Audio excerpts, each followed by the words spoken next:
Well, last night I showed a chart to you that we got from the Federal Reserve in St. Louis, and it should take your breath away, but I don't think most people understand what it really means. It means how much money we're printing at the Federal Reserve. How many dollars are we actually pumping into the system for this crisis? So I thought about it last night after watching it with my family for, I don't know, 3 or 4 times. Come on, Aaron.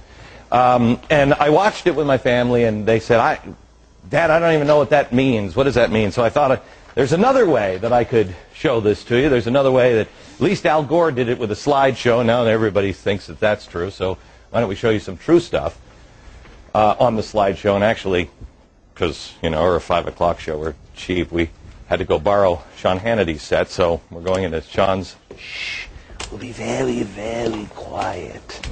We'll come in here, and this is a chart that I tried to show you last night, but I wanted to blow it up a little bit. This is billions of dollars. This is how much money do we print and have in the system at any given time. Let me start at 1929. Show me here we go. 1929, here's the stock market crash, all right?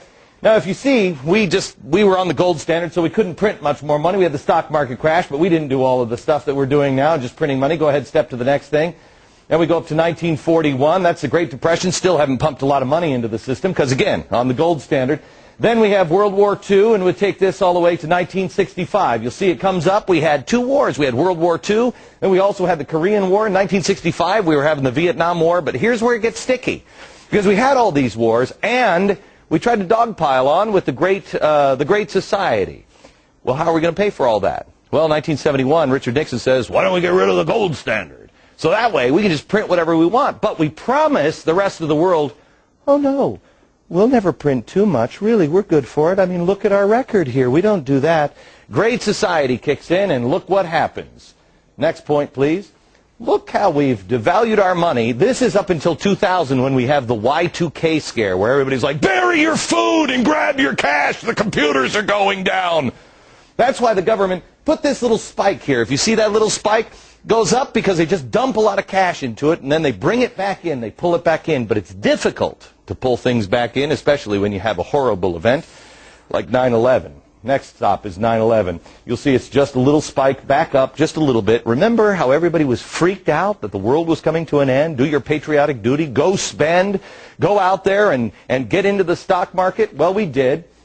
And then this is the kind of spending we get. As you see here, the federal bailout's just about to begin. We're in, let me get into my Al Gore machine. Oh, it's a real inconvenient truth now, isn't it, Al? Look at this hockey stick. This is the hockey stick that Al Gore was talking about with the woolly mammoth coming back or whatever the hell he's talking about. Here's where we were in September last year. But then the Treasury decided we need to start printing more money. This hockey stick should take your breath away. This is devaluing our money.